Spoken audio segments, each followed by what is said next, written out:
सत श्री अकाल जी। मैं कबड्डी खिडारी भुंदर अकालगढ़।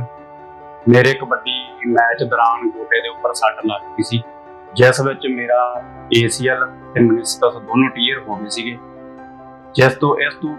जिस विच मैं कबड्डी खिडारी मोनू कोट भाई नाल गलबात कीती। उन्हें मैनूं सुजैसट किया कि तूं बठिंडा सिटी दे विच पंजाब कैंसर केयर हॉस्पिटल विच डॉक्टर विवेक बांसल जी हन, उन्हां नूं मिल। फिर मैं डॉक्टर साहब कोल आया। मिलना उपरंत मैनूं डॉक्टर साहब ने दस्सिया कि तेरा गोडे का ACL ते मेनिस्कस दोनों फट चुके हैं, तैनूं ऑपरेशन करवाना पवेगा। मैं डॉक्टर साहब दी राय नाल ऑपरेशन करवाया ते हुण जिहड़ा मेरा ऑपरेशन है बहुत सक्सैसफुल रहा, बहुत वधिया। मैनूं हुण लगदा 3 मंथ मेरे ऑपरेशन नूं हो चुके हैं।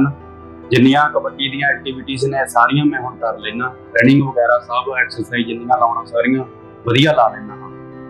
मैं सब नूं यही सुजैसट करूँगा कि जिन्नियां हड्डियों दीयां प्रॉब्लम्स ने, कोई प्लेयर आ, कोई नॉर्मल जिंदगी दे विच भी कोई तकलीफ किसी नूं है तां ओह आके डॉक्टर साहब नूं मिले। इस हॉस्पिटल का स्टाफ भी बहुत वधिया इस हॉस्पिटल विच डील कीता जांदा पेशेंट नूं।